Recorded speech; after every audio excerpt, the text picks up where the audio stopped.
Panultihon, chapter 20, verse 1. Ang sobra nga pag-inom sa ilimnong makahubog, magpahimo sa tao nga bastos. Ang tao nga maghubog-hubog dili maalamon. O kini ang mensahe.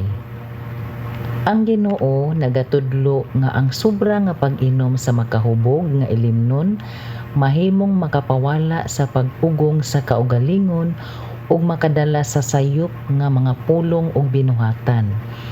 Gusto sa Dios nga magkinabuhi kita nga adunay kaalam, disiplina ug pagpugong sa kaugalingon aron ang atong kinabuhi makapasidungog kaniya.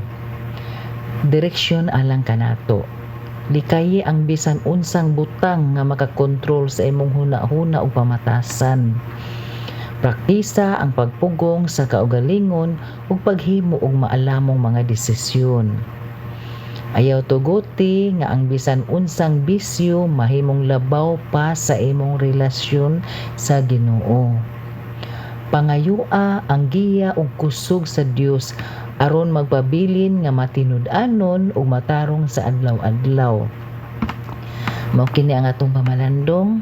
Ang tinuod nga kaalam makita sa tawo nga makakontrol sa iyang kaugalingon o mopili sa dalan nga makapahimuot sa Ginoo.